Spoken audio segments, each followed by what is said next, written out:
بسم اللہ الرحمن الرحیم۔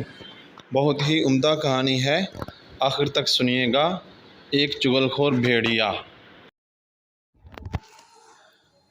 ایک مرتبہ ایک شیر کی کلائی ٹوٹ جانے سے وہ شیر بہت ہی بیمار پڑ گیا۔ بہت علاج کیا گیا لیکن بے فائدہ۔ تمام جنگل کے جانور شیر کی بیمار پرسی کو گئے۔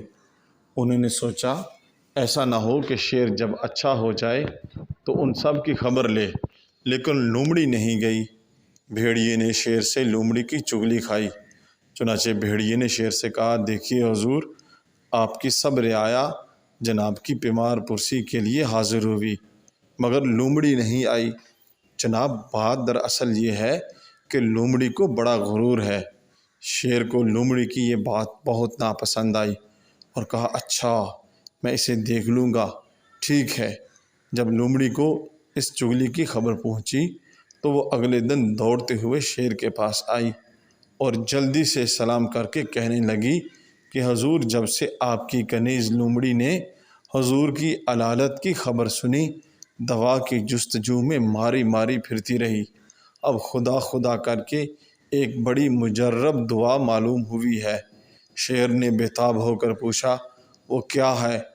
لومڑی نے کہا، اگرچہ اس دعا میں ایک دوست کی جان کا ضیاع ہے، لیکن حضور ہم سب کی جانیں قربان ہوں اور حضور کو خدا تندرستی دے دے تو اس سے بہتر اور کیا ہے؟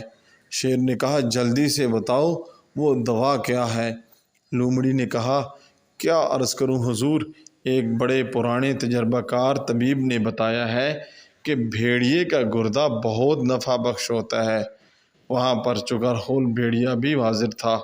شیر ابھی لومڑی کی بات کا جواب بھی نہ دینے پایا تھا کہ چیتوں نے، جو شیر کے محکمہ پولیس کے ملازم تھے، بھیڑیے کو پچھاڑ کر گردے صاف نکال لیے۔ اس کہانی سے نتیجہ یہ نکلتا ہے، جو شخص چغلی کھا کر دوسرے کے نقصان کے در پہ ہوتا ہے، وہ اکثر خود نقصان اٹھاتا ہے۔